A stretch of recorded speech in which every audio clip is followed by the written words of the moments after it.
guys. Today I'm going to start with Java string, right? And we will see all the concepts of a string class as well as the methods what we have in the string class. So a string is immutable, which means we cannot modify once it is created, right? In another word, you can say that a string is a final class. A string is class in Java. A string represents sequence of characters. What does mean by that? So if you look at this example, we have a class example1 and we have a main method. Inside the main method, we have a character array. And then when we are creating the object of a string class, since a string is the class, we can create the object of the class. And when we are passing character array as an argument, and when you try to print this string, you will get a string. So character array will get converted into a string. Let me show you. So let's say there's a example1 class. Here let me write a main method, and then what I'll do is I'll create one character array. C is equal to I'll write a character array A, B, C and D. So this is the character array what we have. Now let me create one string object. S1 is equal to new string string, control space bar, and you go for a string which will take argument as an character array. So go for the second one here, and inside this we can supply the value is equal to C. Just place mouse over here, click on create local variable, and then when we print this SYSO control space bar enter, when you print S1, you can see that your character array will get converted into a string. So let me run this. So this is the output. ABCD is the output, right? So that's how your character array will get converted into the string. Now this is the one way where you can convert your character array into the string. The second is you can create the string object, right? Just by writing, when you write a string, let's say s2 is equal to some data, right? This is also a string. This is also a string. So that's how we create a string. This is also a way we can create the string. We can write a string.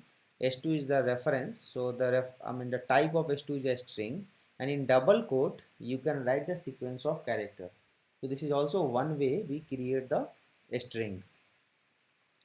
Now in example 3, if you look at here, right, uh, we have a string s1 and we are trying to concat, right? As I said, a string is, if you look at this example here, as I said, a string is immutable. So immutable means we cannot change the string.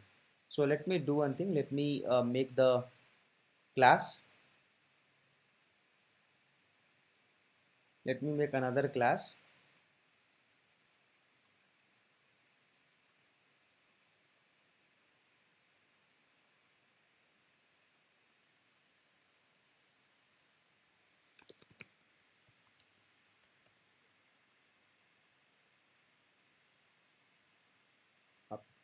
So here, let's say we have a main method main control spacebar, and we are going to create one string s1 is equal to, let's say, test.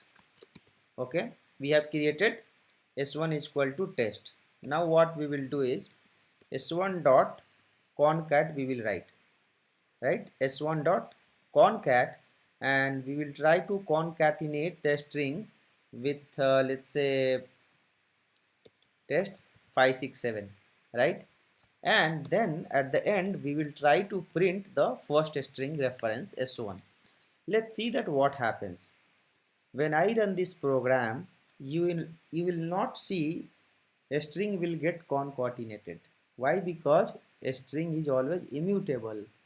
which means we cannot modify once it is created. You can see that your output is test, right? So the first string object which you have created, it was test. Though you did concat, your string did not get changed. Why? Because a string is a immutable class. Now we will go to some of the concept here. How to create the object of a string? As I said, a string is a class in Java, right? Which means if it is a class, of course we can create the object of the class, and there are two ways we can create the object of a string. One by a string literal and one by new keyword, right? What does mean by a string literal? Whenever you create a string with writing a string into a double quote, we say it we are creating the string object by using a string literal, right?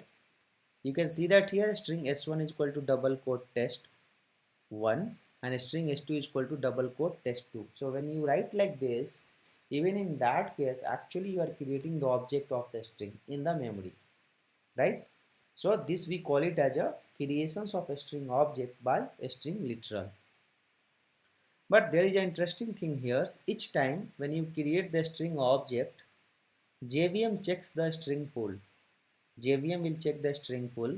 If the string is already exist in the pool, new object will point to the same object. New object will point to the same object. What does it mean by that? When you created the first object string s1 is equal to test1, and when you again created the s2 object is equal to test1, so what happens is this is how your reference will get created into the stack area. This is a stack area and this is the heap area. The complete area is the heap area. Inside the heap area, when you create the object of a string by writing a string into a double quote, your string object will get created into a string constant pool. And this in the string constant pool, your first object will be pointing to test1. Again, if you create a second object which also has the same string literal, that is nothing but test1, even your s2 will point to the same object into the string constant pool, right? So if the data is same, your string will not create a different object, it will point to the same object into the string constant pool. As well as when we create the string object by using a string literal, okay, every time your object will get created into a string constant pool. Okay, this we call it as a string constant pool. So why Java uses concept of a string literal, and the entire area we call it as a heap area. This is a stack area, right? This is a stack area. This is heap area. In a stack area, you have a reference of the string s1, s2. In the heap area, inside the heap area, there is an area called string constant pool. In that string constant pool, you have a string object created test1. Now, why Java uses concept of string literals? To make Java more memory efficient, right? We use a string literal because what happens is when you create the object of a string by using a string literal, it will not create the new object in the memory. It will point, rather it will point to the existing object in the constant pool, right? This is the reason we use, Java uses the concept of a string literal. Now, what happens when we create the object by using no, new operator, right? There are two ways. One you can use by a string literal and another one you can do by writing new keyword. Here you can see the example. A string s is equal to new string. In double quote we have written hello. Here also we are creating the object of a string class, but we are using new operator. In that case what happens is JVM will create a new string object in normal non-pool heap memory. It will not create here. The object will not get created in the string constant pool. It will get created in the non-pool heap memory, and the literal hello, whatever literal double quote hello you have, this will be placed into the string constant pool. So it's like object will be somewhere else and your literal will be in the constant pool, right? and the variable s will refer to the object in the heap. It will refer to the non-pool. Now let me show you with the example. If you look at this example, so we need to go with the example so that we will understand better. Let me do one thing. Let me make a separate class for this. Create one class.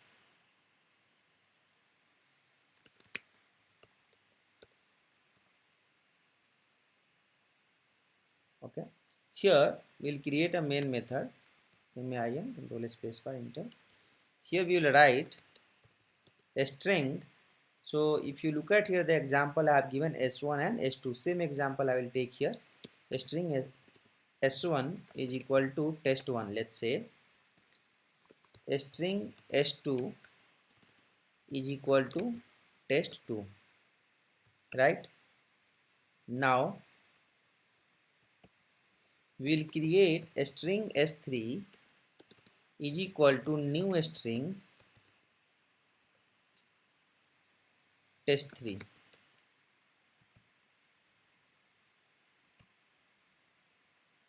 Similarly, I will create one more object of a string class s4, and here it will be test4, sorry, test3. Now in this case what happens is these two guy, okay, will point to the same object into the string constant pool because the data is same. Here when we use new operator and when we create the object will get created in the non-constant pool. This will not get created into the constant pool. The object will get created into the non-constant pool, and this literal whatever you are seeing that test3, both will be placed into the string constant pool, and your both object string s3 s4, though it will point into the non-constant pool, but the data will be into the constant pool. Let's try to understand with the diagram here. Here you have a test1. Here we have test3. Now what happens here is, that's how it will look like. Your all four object s1 s2 s3 s4. See the first s1 and s2, it will point to test1 directly into the string constant pool. Okay, it will point to the string constant pool, whereas the s3 s4, since we are using new operator here, the object will get created here somewhere in the memory. Okay, s3, let's say it will point to object here number 2, and s4 will point to the object here 1, which is in the heap area. The object will get created into the heap area, but this literal, the string literal test3 will be in a string constant pool, and your both the object internally it will be pointing to this string literal into the string constant pool. So that is the difference. When you use literal, directly data will be here in the string constant pool, object will point here. But when you are using new operator, object will be created into the heap area and the data will be into the string constant pool. So that's how internally a string works. Now uh, Java, a string compare we need to understand. So we can compare the string in Java on the basis of content and reference. There are two ways you can compare the string, right? By the content, by the reference, right? So mainly, actually, uh, mainly there are two ways, content and reference, but these two ways has been categorized in the three ways. Okay, by equals method, by equal operator, by compare to method. So there are three method which we are going to use: by equals method, by equal operator, and by compare to method. So these are three method we can compare the string. Now a string compare by equal method. So what happens here is, the string equals method compares the original content of the string, like whatever content of the string you have, it compares the value of the string for equality. It will not compare the reference. What it will compare? It will compare the value of the string. So when we write a string s1 is equal to test1 and a string s2 is equal to test1, so basically it will compare test1 versus test1. It will compare the content, right? It has two method. One is public boolean equal, which will take another object.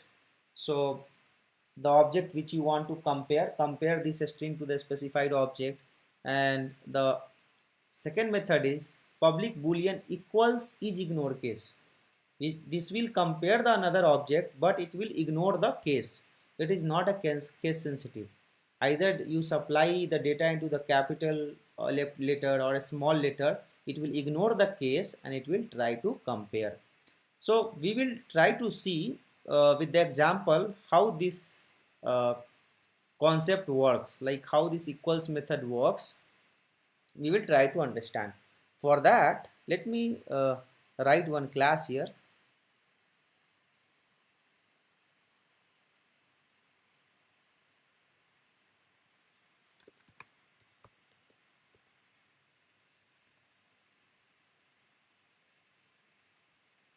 So if you look at here, I have taken a string s1, s2, s3 and s4, right?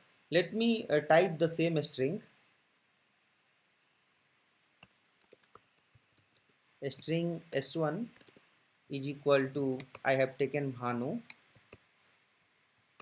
Then we have a string s2 is equal to, again we have a Bhanu. And we have a string s3 is equal to, we have new operator a string, and then we have a Bhanu, right? And then we have a string s4 is equal to what I have written here in my notes. I have written sing, right? These are the four strings we have. Now write a print statement syso, control spacebar, sorry, not like this. So for that, first we'll create a main method here, main control spacebar. We have main method created. Inside the main method, I'm going to write all these data which I have created, and then I will write syso, control spacebar, enter. And here I am going to do s1 dot equals, okay, I am going to do s2, okay, s1 equals s2. Similarly, I will do s2 equals s3, but here I am going to use capital. Okay, I'm going to use capital, though if you look at here in my notes, I have not used capital. Or actually here I am talking about only equals method, so I will not make here capital. I'll keep this as a small. And let me do once s3 equals s4.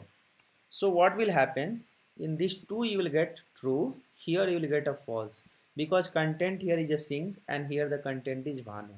So let me run this code.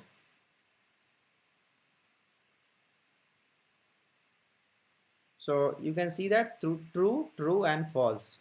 So what happens is basically it compared for the string, right? Though s3 object has been created into the heap area, s2 object is created into the non-constant pool, but still it is giving true because it is checking for the content, not for the reference. So dot equals basically checks for the content, not for the reference of the string. Now here equals to ignore case. Okay, here we will try to understand how this equals to ignore case works. Okay, so same in the same example I will explain you. Let me make a string called s5. Write here string s5 is equal to, let's say you write Bhanu. Okay, and you create one more string s6 is equal to, you write Bhanu. One is a capital, or let me make this as a small itself, and one is a small. Now when we try to compare this, okay, s5 equals s6, you will get false here. But same thing when you try s5 dot equals is ignore case, and when you write s6 here, right, here you will get true, but here you will get a false, because this guy will check for the exact content, but this guy will ignore the case. It will not look for capital and a small letter. So let me run this. You can see that both are false because BHANU and here BHANU, it was a spelling mistake. Let me again run that. So look at here, first is false and the last one is true. I mean the second last is false and then it is true.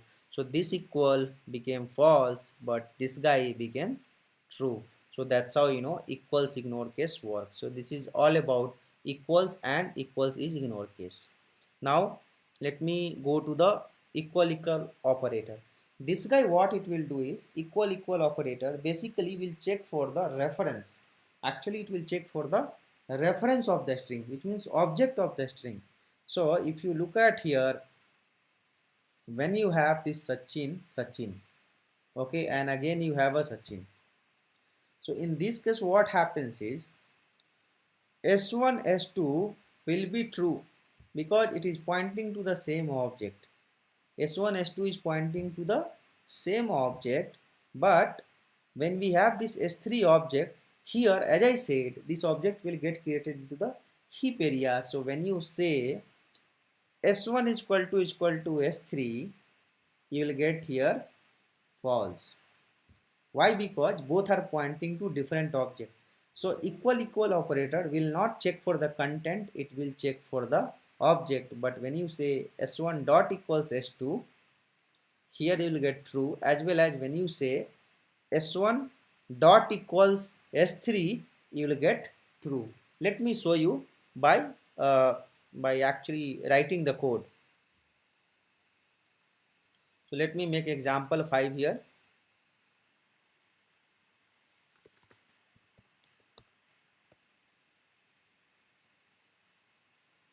And let me copy, if I can copy this.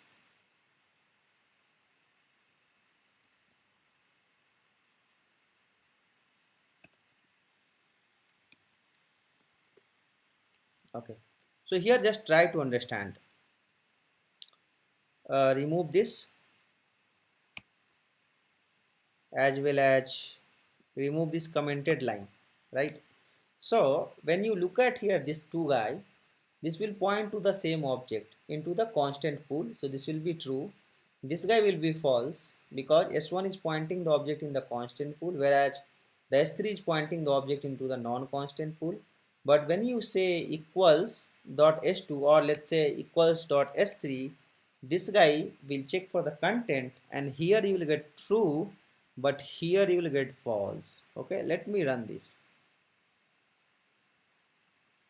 That is the difference between equal and dot equals operator. You can see that true, false and true. So why this false? The second one is why this false, because this guy is checking for the object. So if you actually want to know, right, if you want to know what happens is, you can understand through my diagram which I have shown you here. Okay, here you can understand through this S1 S2 is pointing to the same object, whereas the S3 S4 is pointing to the different object, right, in the heap area. But the data is in a string constant pool, but the object is in heap area. So when the object is in different area, the object address will be different, because here the address is in the heap area, but in case of when you use a string literal, address will be into the string constant area. So both the address reference of the object is different. That is the reason if you look at here, you are getting here false, because the reference is different. Now we will try to understand string concatenations. Okay, we'll try to understand the string concatenations. So what happens is, this string concatenations, there are two ways you can concatenate the string, which means you can add the string. One by using plus operator, you can concatenate. One by using concat method. Okay, so there are two ways we can concat the string. Now look at through plus operator. So let's say here, if you look at there is a class and it's a main method. We have a string s1 is equal to Bhanu plus Pratap. So when we print s, this guy becomes Bhanu Pratap because plus will concat the string. Let me show you here. So what happens is,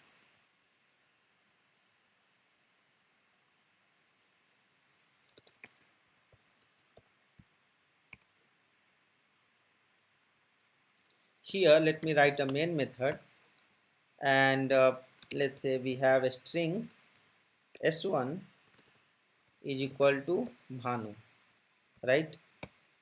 And we have a string s2 is equal to, let's say, Pratap.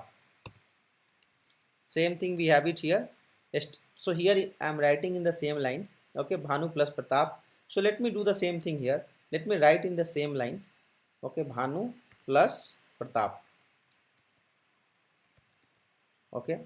And when you print this, when you print, s1, what happens is this guy will give you Bhanu plus Bhanu Pratap, okay, because it will concat your string and you will get Bhanu Pratap. So plus we can use for concatenations of the string. The another one is concat method. So this concat method will also add the two string, but it is in the different way, okay. So before going to the concat method, we will try to understand this interesting example of, a string. Here look at this. You have a string, let's say s2 is equal to 40 plus 10 plus Bhanu plus 40 plus 10. So what happens is, here if you try to print the output, first two will work as a addition, so it becomes 50. But the moment in this 50, when Bhanu will get added, it becomes a string, and the moment it becomes a string, after that it will be a string concatenations, and you will get 50 Bhanu 40 30. Let's see that, because the moment you add the string into the number, it will be treated as the string after that. So first two is a perfect addition, 50, then it becomes Bhanu, then 4030 40 30, because the moment this Bhanu will get added, this guy, this line will be treated as a complete string, and then it becomes 50 Bhanu 40 30. So the moment you add a string into the number, it becomes a string, and after that it will be like a string concatenation. Now look at this concat example. So how concat works? Concat is also very interesting. Let's say you have s3, and s4 is equal to test1 and test2. So go here and let me try to understand concatenations. Now when I write here a string s5, I'm going to change the reference here, and if I say string 3 dot concat, not compared to concat, if I do concat of s4, right, in that case when I print my s5, my actual string will change. Why? Because I'm creating a new reference s5. In that s5 I'm trying to concat s3 plus s4, so it will change. But when you do here s3 dot concat, sorry,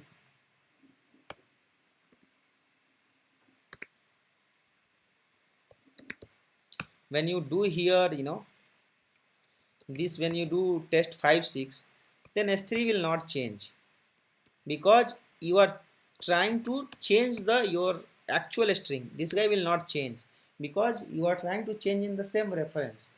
But here what is happening is, you are creating a new reference string s5. In that s5 you are doing that concatenations of s3 and s4, then this will get changed. But when you try to concat your actual string s3 on the same reference, see here, it will not change, it will be test1 itself. Okay, so this is the difference. So whenever you are using concat method, make sure that you have a new reference. Of course you can change that.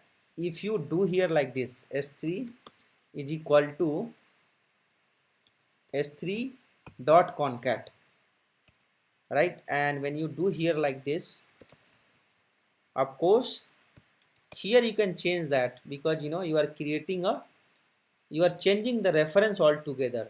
Now in the memory S3 will not point to the test1, S3 will point to the test1 plus this. Okay, that is the reason you can concat that. So actually you are defining the new reference, you are shifting your, you can see that now the S3 is like this, because in the memory your S3 will point now here.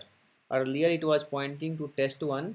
Now in the memory your string will point this guy, test1 plus this guy. Okay, that is the reason this way you can do the concatenation. Now we will start with the string methods, and we will try to understand all the string methods one by one. Thank you guys, thank you for watching this.